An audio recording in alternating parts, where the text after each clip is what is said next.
laughed at him. And they kept working. So, Moses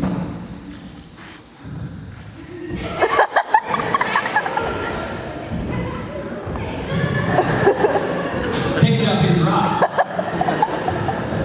He lifted it into the air. He threw it on the ground. And it turned into a hissing thing. But then he picked it up. And it turned back into his rod.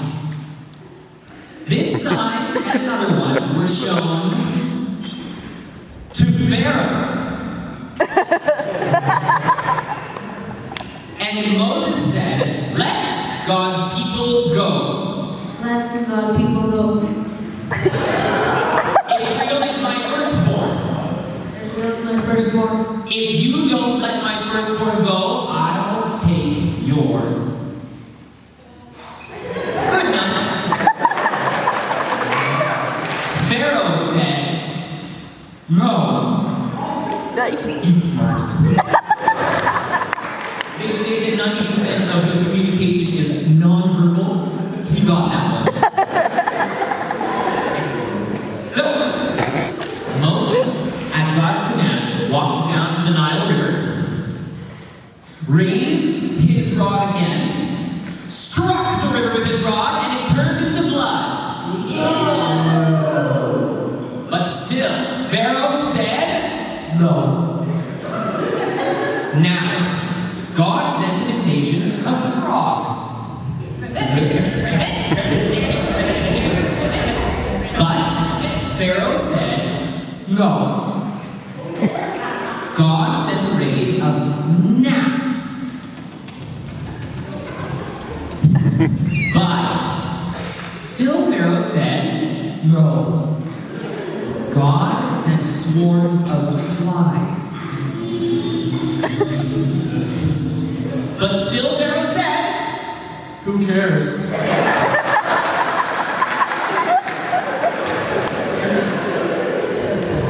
What translation do you read?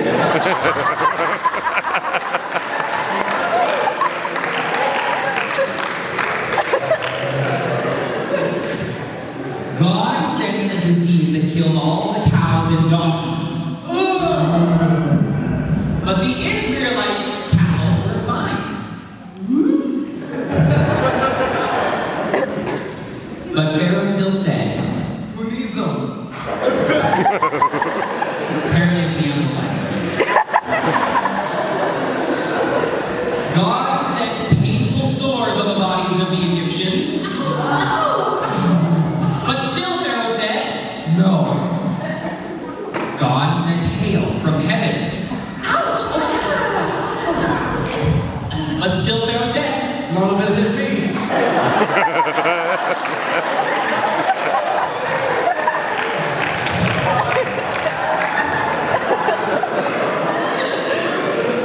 God sent locusts to eat all of the crops. But no. God sent a terrible deep darkness that lasted both day and night. But Pharaoh, we got firelight. Now, Moses came before Pharaoh again and said, "Thus says the Lord, Thus saith the Lord, about midnight tonight, about midnight tonight, I will go out in the midst of Egypt, I'll go out in the midst of Egypt, and every firstborn in the land of Egypt shall die, from the firstborn of Pharaoh who sits on his throne, even to the firstborn of the slave girl who is behind the windmill, but not a dog shall growl against any of the people of Israel, that you may know that the Lord makes a distinction between Egypt and Israel." Close enough. This would be the most terrible plague that Egypt had suffered. Pharaoh still said, "How dare you?" Which implied no. Throughout Egypt, each family went into their own home.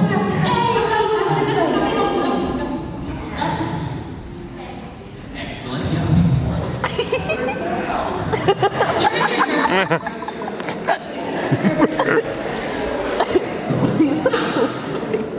All over the country, people shivered in terror. But the Egyptians distracted themselves. Now, excuse me, what are you folks in your home doing to distract yourself? Eating. What are you eating? Pizza! Very nice. Hey, you guys, what are you doing in your house to distract yourselves? What kind of stuff?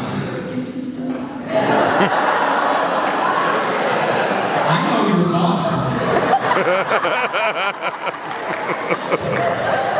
This is going to come up in the coffee break. Things were a little different on the Israelite side of town. These folks listened to God. They obeyed him when he said to catch a lamb. Kill it. And then pour its blood into a bowl. Take that blood and paint it over the doorposts of every house. God said the destroyer would see this blood and pass over that house, leaving those inside completely unharmed. That night, everyone fell asleep. About midnight, just as God had said, the destroyer appeared!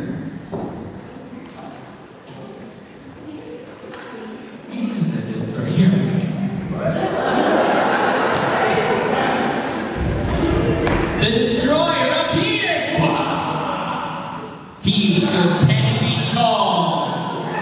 His wings were 10 feet across. And on his head there was a shiny little halo. Actually, I don't know a thing about the destroyer. He might not have even been eaten. So, sorry about that.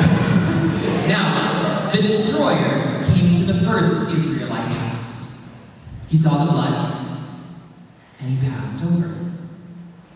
He came to the second Israelite house.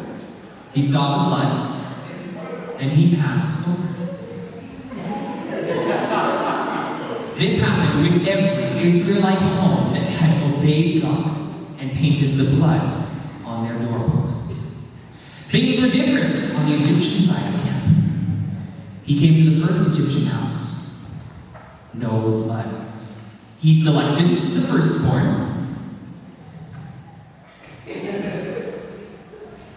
And the boy died in his bed. He went to the second Egyptian house. No blood. He selected the firstborn. And he too died in his bed. And across Egypt, every firstborn from from the house of Pharaoh to the house of the peasants, the firstborns all died. Thank you, destroyer. Give our destroyer a hand.